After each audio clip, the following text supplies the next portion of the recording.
Hi there, traders. This is Brad Gilbert with the weekly kickoff. Now, non-farm payrolls data, really strong, right? The payrolls themselves, a little bit of a blowout in the unemployment rate, but that's been largely overlooked, right? So, and the headlines here, just focus on this because I think this is once again another short-term clean out of stale positions.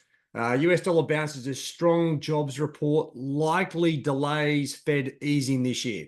It hasn't really changed anything, to be honest. Okay. So it's just one of those numbers where we saw a big clean out of stale positions. Okay. The payroll's 272, the minimum maximum range. It's just above the maximum range. If anything, too, the revision to the last number was slightly down. Okay. But that's been largely overlooked. So the market raced in on the underlying big non-farm payroll number. But I don't think that's going to be anything that's going to last too long. Now, if I actually let's have a look at the hourly charts, right? And you can see, obviously, the massive impact. To me, and like the rest of the market, by the looks of things, I was looking for weaker numbers. It was going to push Euro up, Sterling, Aussie, Kiwi. Everything was primed. And the US dollar had been sliding lower, preparing for weaker numbers. But once again, we get this blowout in the number, right? It could be an anomaly. We just don't know. But it has just shaken the foundations. All those dollar short positions have been cleaned up. Okay, dollar Swiss higher, dollar yen back to that resistance line. Dollar CAD also tweaking through that short-term resistance level. And a clean out of, long positions in Euro, Sterling, Aussie, Kiwi, like a real flush out. Now, I know a lot of traders were looking at the numbers and going, well, the unemployment rate is slightly worse and the non-farm payrolls is stronger, right? So this doesn't really match up with the actual data, especially with the revisions being lower from the last month's data. But it just shows you how aggressive the market had got itself set on the dollar itself, looking for that weak turning point. Now, if we look at the longer term charts, right, just get the dollar index back into the sort of middle of the range. It's slowed down dollar Swiss a little bit. Dollar yen, no change there. Dollar CAD still in the middle of the range. Euro, yeah, it's a little bit lower, but it's within recent ranges. Sterling's been the one pair that has been pushing the boundaries for a move higher, but that's sort of just drifted back in the range as it has with Aussie and Kiwi, right? So overall, the long-term sort of perspective, it hasn't really changed anything. It's just, as I said, it's a flush out of stale positions. And that's what you just have to realize. The market is behaving very fickle at the moment because we're just not getting, we're not getting that last US number that pushes the dollar down, signals the Fed cutting cycle, and there we go. So anyway, that's where we are at the moment. Now, just looking at the global markets themselves, okay, it's a pretty quiet start to the week. If anything, US equity futures down a little bit. Okay, you'd expect the equities to come off a touch. Stronger non-farm payrolls generally means, higher rates for a longer period of time. US Treasuries up just a little bit from Friday. Okay, now what's happening on the currencies? Well, it's a little bit of a risk-off day, but not a lot of activity across the board on the major currency pairs at the moment, right? Just at the start of the Asian session for the week. So that's where we are. Now, let's just have a look what we've got to look forward to, because there's some key things coming out. Now, if I just use Trading Economics as the calendar just to whip through the days, okay, there's not a lot coming out Monday. Okay, you've got some Japanese numbers.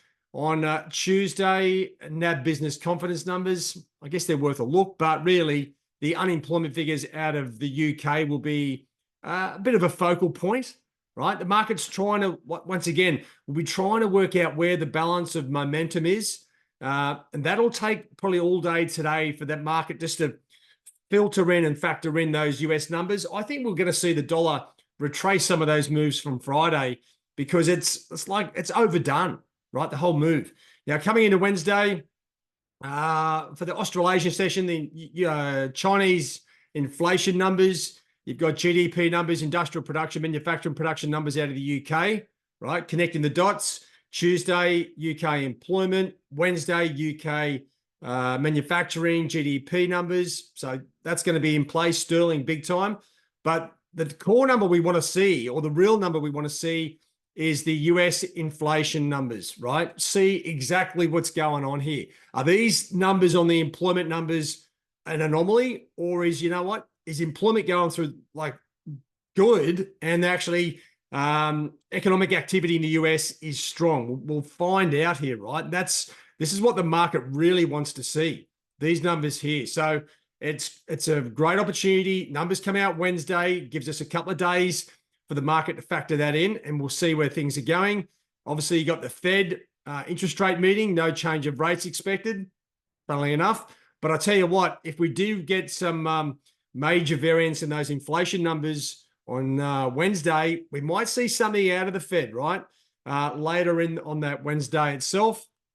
And then you come into Thursday's trading in Asia. You got Aussie employment numbers. Now, they've been a tricky one of, in the last couple of months. You got US PPI numbers, initial jobless claims. Like, we're back to that sort of weekly grind. So it's really important we get something out of these US inflation numbers. You come into Friday's trading and there's not a lot on. The BOJ will be back at it, but you know what? There's been mixed reports around whether it's been a waste of time trying to intervene in the yen, but we'll see what happens there. You get the Michigan consumer sentiment, the prelim numbers there. That's probably a go-to for Friday. So really the focal point, let the markets open up Monday. There's no need to chase the markets. We'll be focusing very closely on the inflation numbers. There'll be a live trading session on those numbers. And outside of that, just let the market simmer. Let it settle down. Let's start to piece it together. I really think the outcome here on the non-farm payrolls is massively overdone. Like, it is a big number, but the result is because the market was really focusing on a weaker number, as I was doing, as well as looks like just about the whole market, and we didn't get it. So we get that sort of flush out. But you know what? I know average earnings were up. The unemployment rate at 4%, right? So something's not right.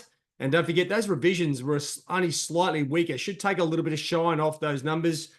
We'll see the US dollar, I think, come back Monday, Tuesday, and then see how it's primed for Wednesday's CPI numbers.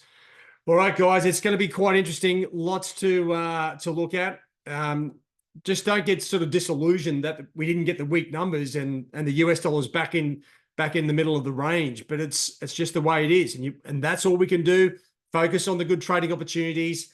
Redraw your trend lines. Some of them you don't have to draw anything because the dollar's just crashed through everything. But we'll see how things line up Tuesday, and we'll see if we can isolate some good trading opportunities this week. All right, guys, have a good one. All the best. Cheerio.